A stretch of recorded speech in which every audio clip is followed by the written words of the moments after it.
Bikin konten video harus pakai alat-alat yang mahal. Apa iya?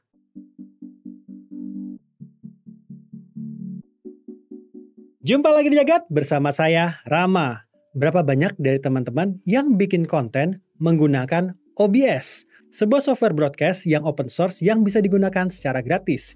Biasanya OBS ini digunakan untuk live streaming dan software ini memang sangat mudah untuk dipelajari. Memang metode pembuatan konten menggunakan OBS ini ada banyak kekurangannya. Tapi kita bisa syuting video ngambil suara seorang diri jauh lebih mudah menggunakan OBS ini. Bahkan dengan OBS kita dengan praktis merekam reaksi gitu melalui webcam sambil bermain game. Ya, karena kan memang OBS ini lebih sering dipakai buat live streaming. Tentu saja, output yang diberikan oleh OBS tergantung juga dari alat-alat yang kita punya. Dan banyak yang kurang pede dengan alat-alat yang mereka punya. Salah satunya adalah penggunaan webcam sebagai facecam. Gini teman-teman, pada akhirnya yang paling penting adalah isi konten yang mau kalian sampaikan. Banyak konten kreator yang beken, yang menggunakan alat-alat yang masih sederhana. Bahkan sampai sekarang mereka tidak terlalu terlihat sering mengupdate alatnya. Tapi begini juga, kami mengerti kalau kalian mau terlihat lebih profesional dan webcam murahan atau webcam laptop mungkin kurang bisa jadi standar kalian. Nah, kali ini kami mau memperkenalkan satu solusi yang mungkin bisa kalian gunakan, terutama kalian memakai OBS, yaitu ya pakai aja kamera Android kalian. Ya, kamera Android kalian itu bisa dipakai untuk merekam konten kalian melalui OBS. Sebagai note, kamera Android yang kalian gunakan biasanya mempunyai hasil yang jauh lebih baik ketimbang webcam kebanyakan. Ini karena image sensor yang digunakan Android zaman sekarang jauh lebih canggih ketimbang webcam. Untuk bisa menggunakannya, ya tentu saja kalian bisa memakai DroidCam yang membuat smartphone Android kedetek sebagai webcam. Tutorial ini sudah pernah kami berikan di video menggunakan DroidCam sebagai webcam. Tapi kami juga sadar, kalian pasti ngeluh, kok hasilnya kalau lewat DroidCam masuk ke OBS itu kok kayak 24 fps, agak patah-patah gitu kan ya. Nah, ini dia solusi lanjutannya buat teman-teman yang pakai OBS. Pakailah DroidCam khusus OBS, DroidCam for OBS. DroidCam for OBS adalah plugin khusus OBS yang bisa menggunakan Android kalian sebagai kamera tanpa melalui DroidCam client, jadi tanpa didetek sebagai webcam. Jadi ini cara kerjanya beda banget sama DroidCam yang mendetek sebagai webcam. Ini khusus untuk si OBS-nya. Buat teman-teman yang penasaran hasil DroidCam for OBS dan DroidCam client, ini hasil komparasinya. Nah, cara menggunakannya gini. Pertama-tama, kita menginstal DroidCam for OBS pada Android kita. Sebelum menginstal, pastikan dulu USB debug kita dalam keadaan menyala. Biasanya sih cara membukanya dengan membuka setting, lalu mencari versi software pada Android yang kita gunakan. Lalu tap beberapa kali sampai terlihat ada developer mode sudah terbuka. Untuk mencari developer mode ini, gampangnya sih tinggal ketik developer option pada bar search. Pada menu developer mode ini, kita mencari yang namanya USB debug. Nah, hidupin deh tuh USB debugnya. Kalau sudah menyala, baru kita install DroidCam for OBS melalui Play Store. Setelah terinstall pada Android kalian, buka aplikasi tersebut. Nah, habis ini install dulu DroidCam for OBS pada laptop atau PC desktop kalian. Apabila sudah terinstall, jika kalian membuka OBS kalian, maka pada menu source akan terdapat tambahan menu DroidCam for OBS.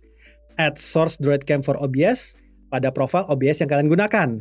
Dan di sini ada dua cara untuk connect Android kalian ke OBS dengan DroidCam for OBS ini. Yang pertama tentu saja menggunakan kabel USB dengan menyambungkan Android kalian dengan PC desktop atau PC laptop yang digunakan. Setelah tersambung, sekarang buka opsi DroidCam for OBS, lalu klik refresh dan tunggu beberapa saat sampai Android kalian terdeteksi. Apabila sudah terdeteksi, pilih opsi Android tersebut, lalu klik activate dan langsung bisa digunakan.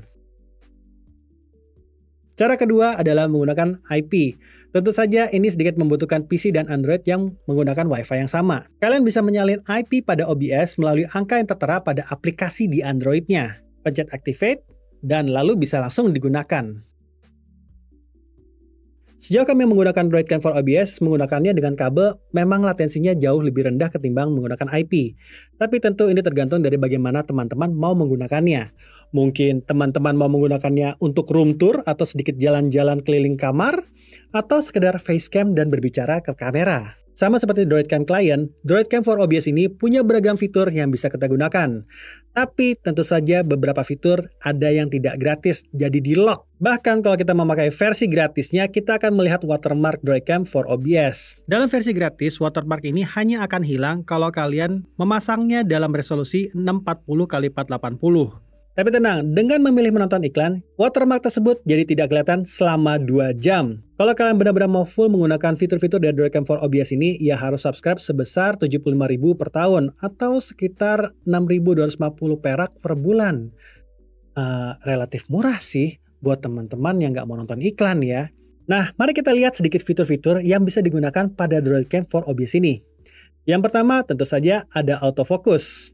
Yang mana fitur ini bisa kalian pilih untuk menentukan autofocus mana yang kalian inginkan. Yang menarik di sini, kalau kalian pakai autofocus continuous, tergantung dari hebatnya kamera kalian, autofokusnya akan cepat mendetek benda di depan kameranya. Lalu ada exposure value, di mana kalian bisa mengatur exposure mana yang kalian suka. Di sini kalian juga bisa mengatur white balance dan white balance lock. Yang sayangnya white balance lock ini terkunci pada versi gratis. Di sini kita juga bisa zoom in dan zoom out. Selain itu, kita juga bisa menghidupkan flashlight kalau misalnya kurang pencahayaan. Kita juga bisa pilih mau pakai main kamera atau selfie kamera. Nah, kalian juga bisa mengatur lagi opsi DroidCam for OBS dalam settingnya. Pada menu video, kita bisa mengatur kualitas video yang bisa dihasilkan. Di sini juga, kita bisa secara manual mengatur settingan sesuai dengan kemauan kita. Kita juga bisa mengatur beberapa fitur si kamera Android pada menu kamera seperti FPS, flicker, dan OIS-nya. Buat teman-teman yang belum tahu, sebenarnya kita bisa juga loh pakai mic si Android sebagai mic kita kalau diperlukan. Ini bisa kita setting beberapa pengaturannya pada menu audio yang lalu bisa diaktifkan juga pada OBS-nya. Sayangnya kalau kalian memakai yang gratis, beberapa fiturnya terkunci di sini. Nah, pada menu Power and Screen, kita bisa mengatur apakah kita mau layar si Android dalam keadaan tetap nyala atau tidak. Kita juga bisa nge-bypass power saving di sini. Fitur lainnya yang sayangnya terkunci, kita juga bisa nge-mute telepon yang masuk ketika sedang menggunakan DroidCam for OBS ini. Tentu saja hasil yang didapatkan akan tetap tergantung dari pencahayaan ruangan dan kemampuan kamera si Android itu sendiri. Walaupun memang lebih baik daripada webcam, tapi kita juga akan bisa melihat hasil yang berbeda antara menggunakan kamera Android yang flagship dan kamera yang low tier. Android dengan fitur smartphone yang lebih lengkap sedikit akan lebih bisa menghasilkan gambar yang lebih baik juga. Nah, jadi gimana? Apakah teman-teman punya smartphone yang mumpuni yang mungkin lagi nganggur di rumah? Nah, bisa tuh dipakai buat konten. Setidaknya mungkin lebih baik daripada menggunakan webcam laptop kalian. Video saya sendiri jagat itu sebenarnya lebih sering menggunakan metode ini. Karena buat saya pribadi, ini emang lebih praktis. Karena ya one man show. Dan alat yang saya gunakan itu adalah Android Xiaomi 10T Pro. Gimana? Mau cobain juga? Atau udah ada yang make? Coba kasih tahu pengalaman kalian menggunakan DroidCam for OBS ini di kolom komen. Saya Rama, Jagat TV.